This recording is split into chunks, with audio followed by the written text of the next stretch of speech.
বিএনপির প্রতিষ্ঠাতা শহীদ রাষ্ট্রপতি জিয়াউর রহমানের জন্মস্থান বগুড়া দীর্ঘদিন ধরেই দলটির ঘাঁটি ও আতুরঘর নামে পরিচিত।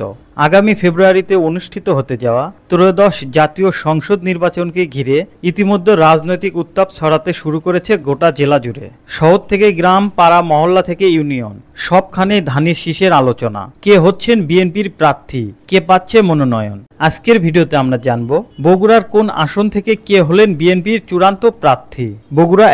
বগুড়া এক আসনটি সোনাতলা ও সারিয়াকান্দি উপজেলা নিয়ে গঠিত। এই আসন থেকে বাংলাদেশ জাতীয়তাবাদী দল বিএনপির মনোনীত প্রার্থী হলেন কাজী রফিকুল ইসলাম।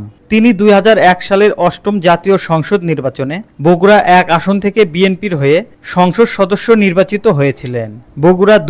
বগুড়া দুই আসনটি বগুড়া জেলার শিবগঞ্জ উপজেলা নিয়ে গঠিত। এই আসন থেকে বিএনপির এমপি মনোনীত প্রার্থী হলেন মি শাহে আলম। তিনি শিবগঞ্জ উপজেলা বিএনপির সভাপতি ও সাবেক উপজেলা চেয়ারম্যান। বগুড়া 3 আসনটি দুপচাচিয়া ও আদমদিঘি উপজেলা নিয়ে গঠিত। এই আসন থেকে এবার বিএনপির মনোনয়ন পেয়েছেন আব্দুল মহিদ তালুকদার। তিনি আদমদিঘি উপজেলা বিএনপির সভাপতি ও সাবেক উপজেলা চেয়ারম্যান। 4 এই আসনটি কাহালু ও নন্দীগ্রাম উপজেলা নিয়ে গঠিত।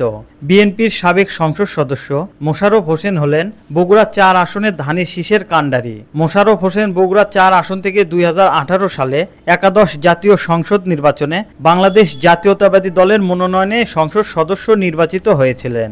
বগুড়া 5 শেরপুর ও ধনট উপজেলা নিয়ে গঠিত।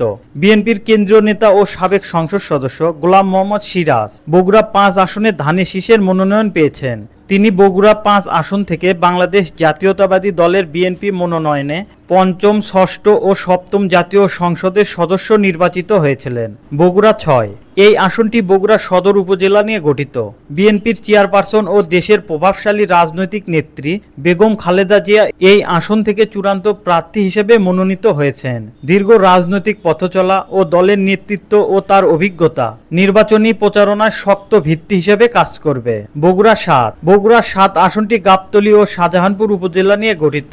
বিএনপির ভারপ্রাপ্ত চেয়ারম্যান তারেক রহমান এবার বগুড়া 7 আসন থেকে চূড়ান্তভাবে প্রার্থী হিসেবে মনোনীত হয়েছেন। সুপ্রিয় দর্শক, বগুড়া শুধু একটি জেলা নয়, বরং বিএনপির ইতিহাস, আবেগ ও রাজনৈতিক প্রাণকেন্দ্র।